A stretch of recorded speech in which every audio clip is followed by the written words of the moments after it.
Mesdames et messieurs, bonsoir. Et dans l'actualité ce soir, le baccalauréat session de juin 2015 a démarré ce mercredi. Les candidats vont composer pendant 72 heures et c'est François Abiola qui a lancé officiellement les épreuves ce matin.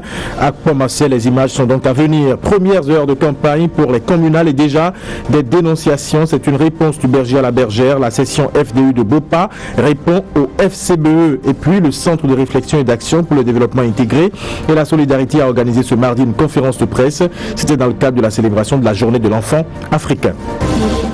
C'est le chiffre de ce mercredi. 116 863 candidats composent depuis ce matin pour le compte du baccalauréat 2015.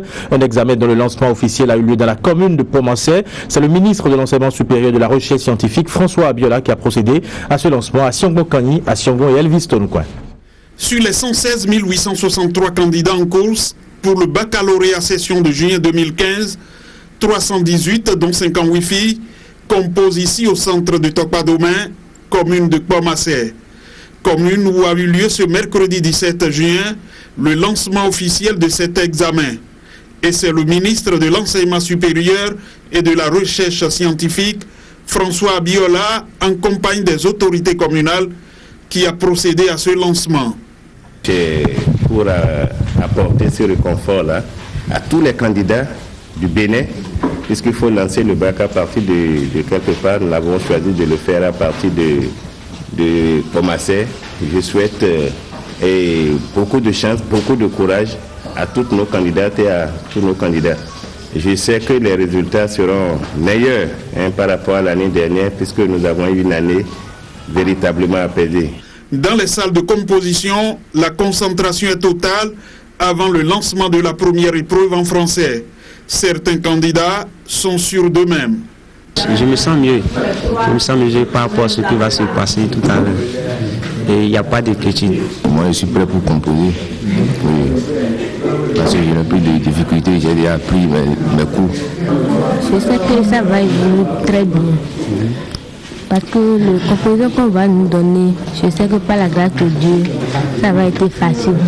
Le ministre François Abiola s'est aussi rendu au collège d'enseignement général 1 et 2 de la commune de Ouida. Là aussi, il a remonté le moral aux candidats. Pendant cette petite tournée, il a pu prendre les informations au plan national. Sur le déroulement au niveau national, je peux dire que tout se passe bien et rien d'important n'a été signalé, sauf qu'il y a une situation qui est récurrente. Il y a des chefs d'établissement qui continuent à garder les convocations des candidates et des candidats. J'invite ces chefs d'établissement à remettre ces convocations à ces enfants. François Abiola ne souhaite pas faire recours aux sanctions d'il y a quelques années. Sanctions qui sont allées dans le sens de la fermeture des établissements dont les responsables avaient gardé par devant eux les convocations des candidats du fait des contentieux entre eux. Et puis dans les départements de la Takora et de la Donga, 1162 candidats composent pour cet examen. C'est le lycée militaire des jeunes filles de Natitengu qui a abrité le lancement ce mercredi en présence du directeur départemental de l'enseignement secondaire, des autorités communales et départementales. Le baccalauréat a donc démarré ce matin et c'est demain que va débuter le carême. Comment vont se comporter les candidats d'obédience musulmane? Peuvent-ils faire le jeûne au cours de ces 48 heures à venir que prévoit le Coran? Réponse dans ce reportage signé Modeste Toforossou et Julien Kenom.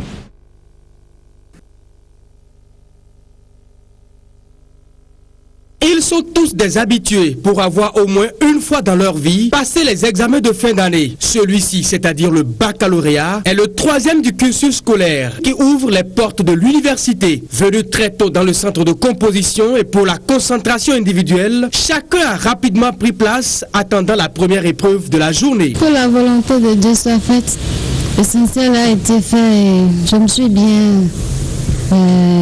suis bien préparé. Je pense que autant que nous sommes ici dans cette salle, nous sommes bien préparés. Bon, l'examen, ça va se dérouler comme cela se doit. Il n'y a pas peur, il n'y a pas crainte.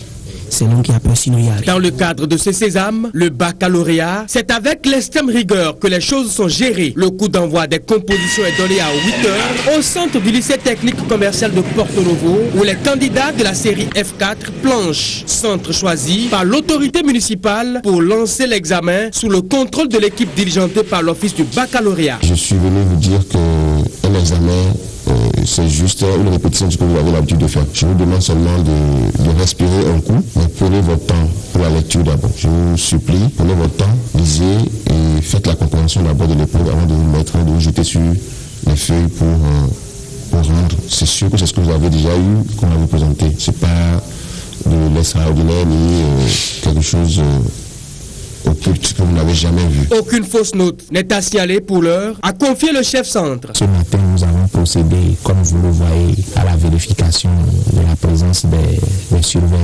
On les a envoyés en salle et avec l'arrivée de monsieur le maire, nous avons lancé la première épreuve ce matin à 8 h. Donc, tout va bien, tout se déroule comme sur des patins à roulettes. Au centre du CEG Djegangpevi, tout se déroule aussi pour le mieux. Ici, ils sont 1260 candidats, dont 720 pour la série A2 et 540 pour la série B, répartis dans 36 salles. Ça se passe bien, sans accroc, il n'y a pas d'incident, aucun incident. Et nous sommes en train de faire les aménagements pour que ça se déroule normalement. Nous sommes en train de régler les petites difficultés, c'est des oublis ou des saisies, des rétentions, des convocations par certains chefs d'établissement. Mais je pense que les parents, quand les parents arrivent, il y a un seul parent qui est venu, donc ils sont venus déjà, il me semble qu'ils ont réglé le problème avec le chef d'établissement, il envoie déjà la convocation. Rappelons que 116 863 candidats sont en course pour l'obtention de ce diplôme.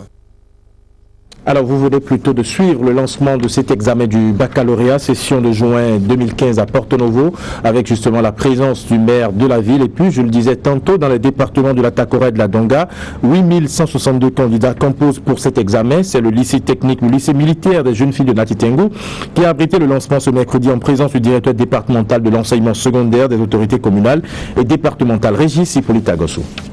Il est arrivé le jour tant attendu et dans les départements de la Takora et de la Donga, c'est le lycée militaire des jeunes filles de Nati Tengu qui a accueilli le lancement officiel des épreuves. Quelques minutes avant le dit lancement et accompagné des acteurs éducatifs de sa direction, des représentants du préfet et du maire de Nati Tengu, le directeur départemental de l'enseignement secondaire est allé doper le moral aux candidats. Vous êtes restés cette année avec nous.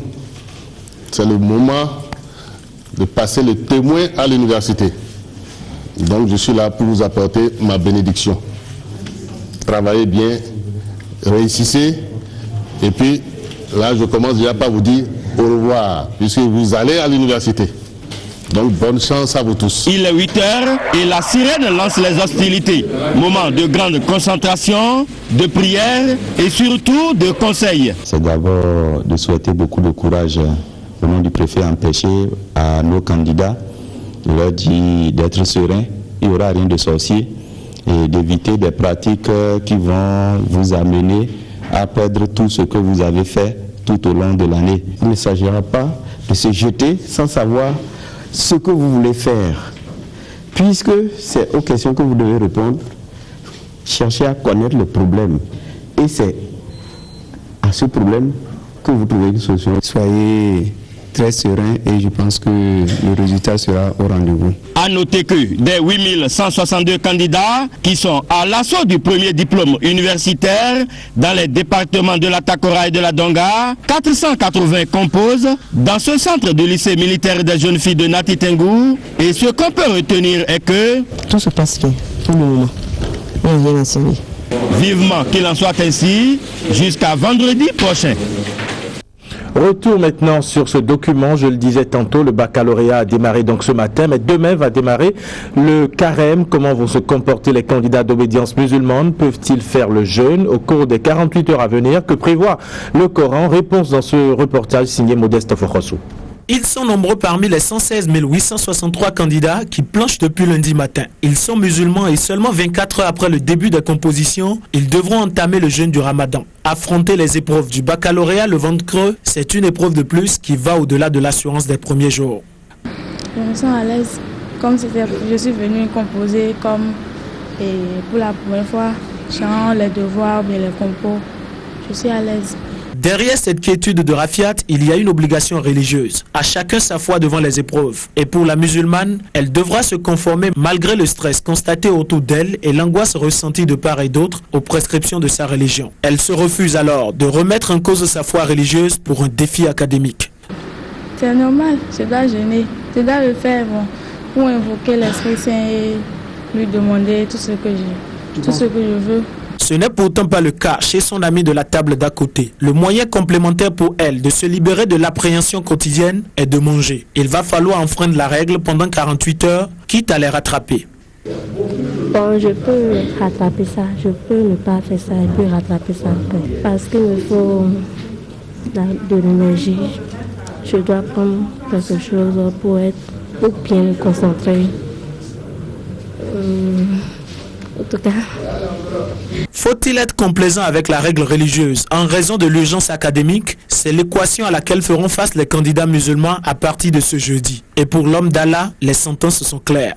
Sur le plan religieux, les sentences, les décisions qui ont été prises surtout par le comité international de la fatwa et de la consultation en islam, c'est qu'il n'est pas permis à un candidat à un examen de s'abstenir pour cette raison uniquement. S'il le faisait par erreur sans le savoir, et là c'est que il a commis certainement une faute grave, un grand péché, mais s'il le fait de façon volontaire et consciente, là ça pose problème.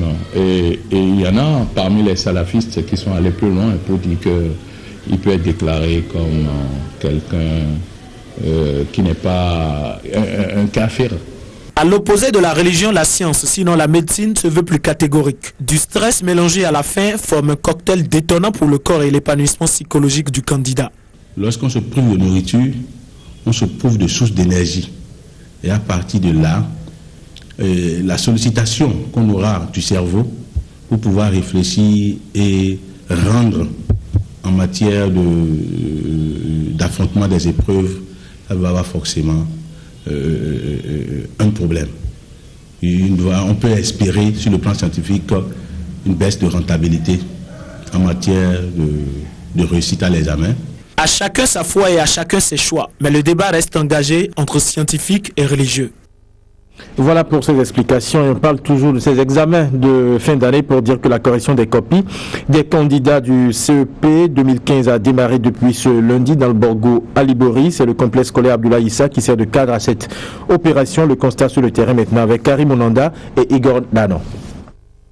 C'est ici au complexe scolaire Abdoulaye Issa de Parakou que les copies des 31 079 candidats au certificat d'études primaires CEP session de juin 2015 des départements du Borgo et de la Libori reçoivent les appréciations des correcteurs. 778 au total, ces correcteurs ont été sélectionnés sur la base de critères bien définis.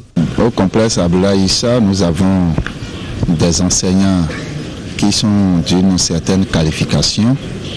Avant de venir mener cette activité, il faut être titulaire du certificat d'aptitude pédagogique datant d'au moins 2 ans. Une sélection a été faite depuis la base. Après la sélection de base, il y a eu une sélection au niveau départemental et cette sélection a été faite avec le concours des syndicalistes au plan national et des représentants de la direction des examens et concours et des représentants du ministère des enseignements maternels et primaires.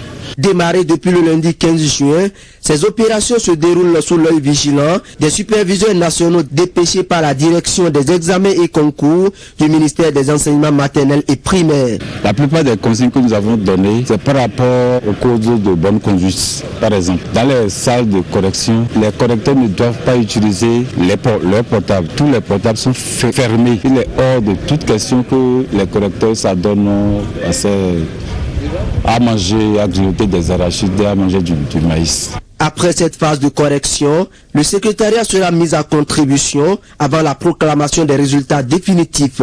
Mais en attendant ces résultats, les candidats sont invités à garder leur sérénité. Après la correction, il y aura le calcul des notes par le secrétariat relevé. Et si tout va bien, le 1er juillet, nous allons procéder à la proclamation des résultats. Les candidats n'ont pas à s'inquiéter. Comme on le dit, les travaux d'examen, c'est comme une photo. Tel que vous êtes, c'est comme ça qu'on vous prend. Donc un candidat qui a bien travaillé n'a pas de raison à s'inquiéter. Pour l'heure, les candidats retiennent leur souffle et attendent d'être fixés sur leur sort. Viser l'excellence, on aborde un autre chapitre, c'est le but du programme qualité de l'Afrique de l'Ouest adopté par les chefs d'État de la CEDEAO et qui a été lancé hier à l'Infosec. C'est un programme qui vise à promouvoir la qualité et la compétitivité des entreprises africaines et il a été financé par l'Union européenne et le PNUD. C'était au cours d'une cérémonie en présence du directeur général de l'ABNOR et du ministre de l'Industrie. Les entreprises africaines sont aujourd'hui confrontées à de nombreux défis. Au-delà de l'accès au marché, elles doivent faire face à l'impératif de protection de l'environnement et de la santé des consommateurs. Elles doivent également assurer la qualité de leurs produits afin de tirer un meilleur profit de leur participation aux échanges commerciaux. Depuis plusieurs années, des efforts sont faits dans ce sens et c'est dans ce cadre que le programme CEDEAO est lancé au Bénin. Ceci est le signe palpant de l'importance que vous accordez à la qualité de nos produits et au bon fonctionnement de nos entreprises selon les normes internationales et à leur compétitivité. Le programme Qualité Afrique de l'Ouest a été adopté en février 2013 par la conférence des chefs d'État et de gouvernement de la CEDEAO pour appuyer l'infrastructure qualité dans la zone. Le Bénin a déjà passé les 2 premières phases du programme et entame ainsi la 3e. Il s'agira entre autres d'appuyer la professionnalisation et l'organisation des acteurs de l'infrastructure qualité à travers des activités de conseil, formation. Quand on dit mondialisation, on dit ouverture des marchés, ouverture des frontières. Mais on se rend compte que tous les pays n'ont pas la même chance sur le marché international. Pourquoi? Parce que la plupart des pays de notre sous-région, ils ont des infrastructures de qualité très faibles. Donc ce programme de qualité est là pour leur donner les outils, pour permettre de s'intégrer, d'avoir accès au marché international de façon fiable. Cette 3e phase du programme qualité de l'Afrique de l'Ouest intervient après les 2 premières qui ont entre autres consisté à appuyer les activités de normalisation nationale, l'accréditation de plusieurs entreprises et de laboratoires de métrologie et de BTP aux normes ISO 17025. Mon mot aujourd'hui, ce sera de remercier l'ABNOR pour cette initiative qui nous a permis en 2012 d'avoir le prix d'encouragement, en 2014 d'avoir le prix national de la qualité.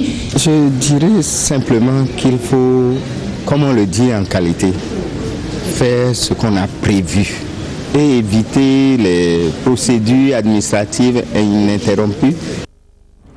Un mode politique à présent avec les querelles de Bopa calquées sur les dénonciations liées à la fraude et au tripatouillage dans certains partis politiques. C'est la session Bopa de l'Alliance Force Démocratique Unie, FDU, qui est montée au créneau ce mardi dans l'arrondissement de Lobogo pour accuser ses adversaires d'achat et de saisie de cartes d'électeurs. Plus de précision maintenant avec le reportage que nous propose ici Géoffroy Messan et Florent Dou. La session Bopa de l'Alliance Force Démocratique Unie, FDU, face à la presse. Une sortie médiatique effectuée ce mardi dans l'arrondissement de Lobogor, dans le département du Mono. Elle a permis aux principaux acteurs de cette session de prendre l'opinion publique à témoin sur des actes de fraude qu'elle a observés dans la commune de Bopa avec Exploit d'Huissier. Juste une semaine après les élections du 26 dernier, ils ont mis en place une stratégie machiavélique de fraude qui consiste à collecter les cartes d'électeurs auprès des frères, soit sous le prétexte de leur octroyer des crédits sans intérêt ou d'opérer des corrections sur les dites cartes. Les échanges ont été aussi consacrés à la réponse des FDU à des dénonciations de cas de fraude faites récemment par une autre formation politique implantée dans la commune. Au cours de leur sortie médiatique, nos adversaires politiques ont tenté de nier nos déclarations. Mais j'ai pu vous le montrer. Ici, c'est un procès verbal d'audition d'huissier. Nos militants qui sont auditionnés ont apposé leur signature là-dessus en bonne et due forme. Donc ça témoigne que vraiment les cartes ont été ramassées et les procédures sont en cours. Première formation politique dans la commune de Bopa, suivant les résultats des dernières élections législatives, les FDU ont à l'occasion de cet exercice lancé un message. Nous lançons un appel solennel à nos militants dans la commune de Bopa de rester très vigilants parce que la carte d'électeur est personnelle, qu'ils ne cèdent plus devant quelque intimidation que ce soit. Nous mettons aussi en garde ces fraudeurs qui pensent que la victoire, ce n'est pas l'achat ou la confiscation des cartes de nos militants. Ils n'ont qu'à bien battre campagne pour que la victoire sorte par les urnes. Ces membres des FDU se disent sereins et prêts pour les élections municipales, communales et locales du dimanche 28 juin prochain.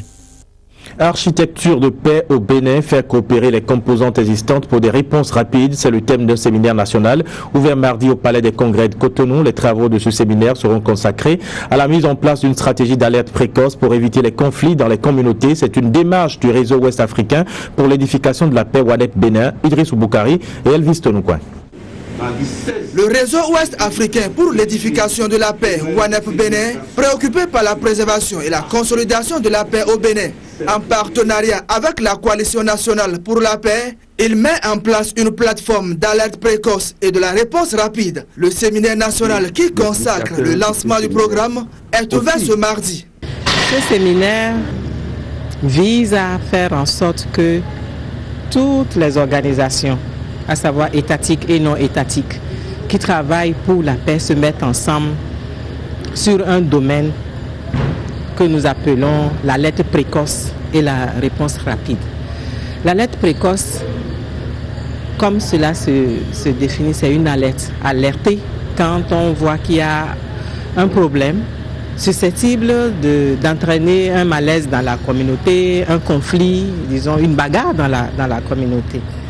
3 thèmes seront développés au cours des travaux de ce séminaire qui a pour participants les ONG travaillant pour la paix et les forces de sécurité. L'objectif du système d'alerte précoce est la prévention des conflits et autres formes de menaces. C'est de faire en sorte que nous mettions ensemble nos forces, nous mettions ensemble nos intelligences, nous mettions ensemble nos énergies et nos ressources pour que des phénomènes tels que le phénomène qui s'est produit après les élections à Dangoussa ne puisse plus se répéter. Parce que s'il y avait un système d'alerte ou une communauté qui a été formée à l'alerte ou des responsables qui s'occupaient de cet aspect-là, il y aurait déjà eu une réponse rapide et le conflit n'aurait pas éclaté.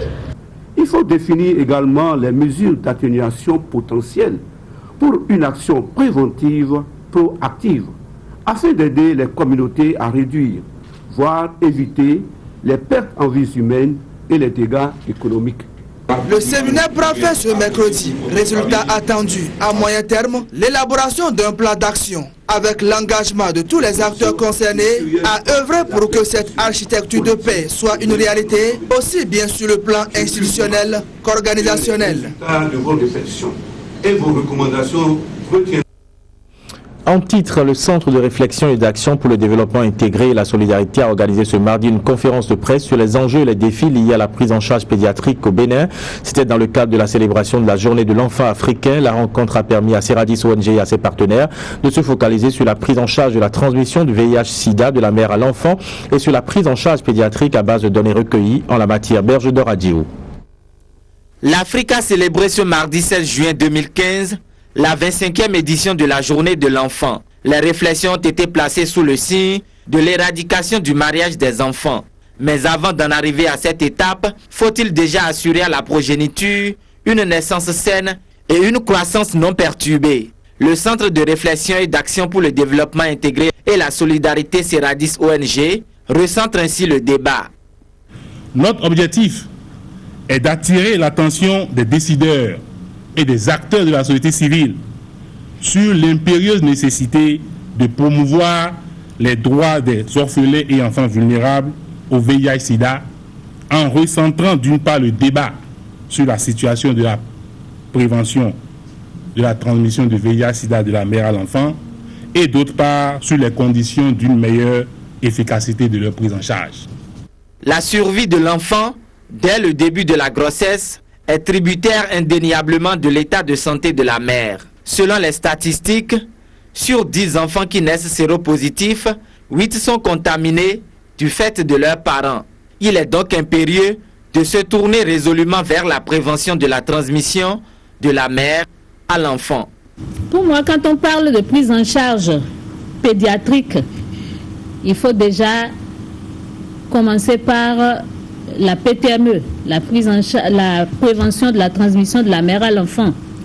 Parce que quand nous rentrons dans la prise en charge pédiatrique du VIH, nous devons, à mon avis, considérer 3 volets, à savoir le suivi médical de l'enfant, l'accompagnement nutritionnel, l'accompagnement psychologique. L'environnement juridique sera également mis à contribution pour atteindre les objectifs. Seradis ONG plaide en faveur de la création du fonds spécial d'appui aux enfants dont les parents ont succombé au VIH-Sida, et ce, conformément à la loi 2005-31 du 10 avril 2006.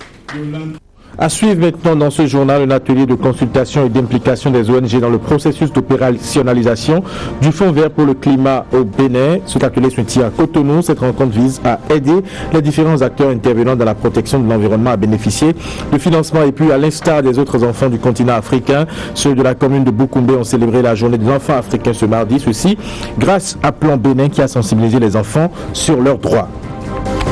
Atelier de consultation et d'implication des ONG dans le processus d'opérationnalisation du Fonds vert pour le climat au Bénin. Cette rencontre vise à aider les différents acteurs intervenants dans la protection de l'environnement à bénéficier de financement pour leurs différents projets. C'était ce mercredi à l'hôtel sénateur de Cotonou. Rosalie Adjé et Eder Mpevi. Benin Environment and Education Society, toujours engagée dans la gestion rationnelle des écosystèmes au Bénin. C'est à la faveur de cet atelier qui réunit les différentes ONG actives dans la lutte contre les changements climatiques. Objectif, renforcer leur capacité sur l'accès direct comme modalité de mobilisation de ressources pour le Fonds vert. La plupart des financements climat ont jusqu'ici été destinés à un petit nombre de pays en développement, privilégiant l'atténuation aux dépens de l'adaptation, avec peu de participation des communautés affectées, notamment les femmes et les enfants. Ainsi, pour permettre au pays de s'adapter à cette situation et aussi réduire les émissions de gaz à effet de serre, la communauté internationale et la Convention cadre des Nations Unies sur les changements climatiques ont lancé un fonds. Il s'agit du Fonds vert pour le climat, qui est mis officiellement sur les fonds baptismaux durant la Convention des parties en 2011 à Durban, en Afrique du Sud. Le présent atelier permettra donc d'améliorer la participation de la société civile et d'assurer une synergie dans la réalisation des activités en vue de mettre en œuvre des politiques, des plans et des programmes favorables à la lutte contre la pauvreté en préservant les communautés vulnérables contre les impacts néfastes des changements climatiques. On est en train de mettre en doute nos capacités à consommer ces fonds. C'est ça le problème, hein? Parce que quand on met des fonds à votre disposition et que vous êtes incapable de les consommer, ben, les donneurs ne savent plus quoi faire et donc ce n'est pas la peine de les forcer à contribuer quand les parties auxquelles ces fonds sont destinés ne peuvent pas montrer les capacités d'absorption. La maîtrise du processus de réalisation de projets de financement sur l'environnement par ces différents acteurs permettra donc au Bénin de tirer meilleur parti de ces fonds destinés au climat. Pour mener à bien les réflexions, plusieurs communications feront donc l'objet de débats dans l'approche de l'adaptation basée sur les écosystèmes. Je le disais tantôt, à l'instar des autres enfants du continent africain, ceux de la commune de Boukoumbe ont célébré la journée de l'enfant africain ce mardi 16 juin 2015. Ceci grâce à Plan Bénin qui a sensibilisé les enfants sur leurs droits et sur le thème mariage des enfants. C'était donc le thème retenu pour cette édition de la journée de l'enfant africain. On retrouve Alassane Arounan et Christelle Adoglé. Votre place n'est pas dans le mariage. Et je voudrais, chers enfants, que vous puissiez le comprendre. Lorsque vous êtes dans une maison et que vous n'êtes pas encore adulte et qu'on s'apprête à vous marier, il faut dénoncer. C'est en substance le message que Plan Bénin, une ONG qui fait de la protection des droits des enfants son cheval de bataille depuis des décennies, a bien voulu adresser à ces enfants de Boukoumbe, mobilisés pour la circonstance ce mardi 16 juin 2015, jour commémoratif de la journée de l'enfant africain. Dans sa communication portant sur le mariage des enfants, thème retenu pour la présente journée, l'orateur a tout simplement invité ses enfants à dénoncer toute forme de pratique visant à compromettre leur bien-être. Quand vous repartirez dans vos maisons, chers enfants, discutez avec vos parents, passez-leur le message, dites-leur que la place de l'enfant c'est à l'école. La place de l'enfant n'est pas dans le mariage. Et nous voulons à Plan Bénin aujourd'hui vous porter ce message très fort. Si en long qu'avant cette communication, ces enfants étaient dans les rues de la cité montagneuse à travers cette caravane qui est partie de la maison des jeunes pour échouer à l'hôtel de ville. Ici, les jeunes caravaniers, par la voix de leur porte-parole, porteront leur message qui fait office de plaidoyer au patron des lieux. Nous, les enfants, avons notre place dans les écoles ou autres centres de formation. Nous disons donc non au mariage forcé des enfants. C'est pourquoi, du haut de cette tribune, je voudrais, au nom de tous les enfants de Boukoumbe, exhorter le conseil communal à nous accorder plus d'attention. Et je voudrais aussi prier tous les autres acteurs de protection à se donner la main pour relever le défi de la protection des droits des enfants. Message entendu par le maire de la localité qui prend l'engagement solennel d'inscrire la protection des enfants dans son plan de développement communal. Alors le conseil communal me charge. Ce conseil me charge donc de vous rassurer qu'il fera tout ce qui est en son pouvoir pour que les droits auxquels vous aspirez, pour que ces droits-là vous soient garantis.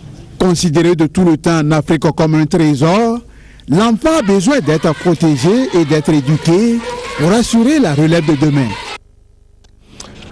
Le Conseil international des managers africains a organisé samedi dernier à Paris son gala annuel du mois de juin. Cette soirée au cours de laquelle ont été distingués les dirigeants d'entreprises les plus remarquables de l'année a mis à l'honneur le Bénin à travers plusieurs dirigeants d'entreprises publiques. C'est un reportage maintenant de Vianney Hassani de Canal 3 Monde. C'est en présence du président honoraire de la Banque africaine de développement, Babacar Ndiaye, et d'un invité d'honneur, Christelle Denis Sassou Nguesso, que s'est ouvert à Paris pour la 29e année consécutive le Gala des managers africains de juin 2015. Pour cette soirée de récompense, le Bénin était à l'honneur. Pourquoi le Bénin? Le Bénin est le quartier latin de l'Afrique. C'est un pays où il y a d'éminents managers. Parmi les lauréats, plusieurs directeurs généraux béninois, dont l'un des plus jeunes a mis à peine quelques mois pour redresser une institution en difficulté. FNPEJ est un fonds qui aide les jeunes à se lancer dans l'auto-emploi, dans l'entrepreneuriat, par des mécanismes de financement adaptés. Et il s'est fait que depuis plusieurs années, ce fonds n'arrivait pas à satisfaire sa raison d'être. Et le chef de l'État, son Excellence Boni Yahi, président de la République du Bénin, m'a détaché à ma grande surprise de mon poste de conseiller technique à la jeunesse du chef de l'État pour me nommer à la tête de ce fonds. Parce qu'il s'est dit, entre jeunes, nous pourrons mieux comprendre les forces et les faiblesses qui ont fait que ce fonds a connu des moments un peu lugubres. Et je pense que ce prix, pour moi, c'est un viatique qui doit m'amener encore à mieux faire pour redresser la peau du Bénin et pour la mettre complètement sur la rampe du développement et de la croissance. Donc ce prix, je le dédie à tous les travailleurs de la peau du Bénin, le travail le plus petit au plus grand, pour la persévérance et l'ardeur qu'ils ont au travail. Et ce prix, je le dédie aussi à tous les membres de mon conseil d'administration pour leur soutien, leur coaching et leur orientation. Et ce prix, je le dédie aussi à celui qui m'a identifié et qui m'a proposé la nomination pour qu'aujourd'hui j'assume les rênes de la peau du Bénin. Oui, cette distinction, je la dédie au président de la République. Je la dédie également, surtout, au personnel du FNPEJ qui chaque jour se signe dans l'accomplissement de la mission que le gouvernement, notre ministère de tutelle, ont bien voulu nous assigner. Je crois que ceux qui ont eu le trophée cette soirée sont des jeunes qui se sont fait distinguer à travers le professionnalisme qui caractérise leur intervention, à travers leur style managérial. Je crois que ce sont des éléments importants qui conditionnent quand même le bon fonctionnement des institutions. Dans quelques mois, le Conseil international des managers africains lancera les manifestations commémoratives de ses 30 ans d'existence.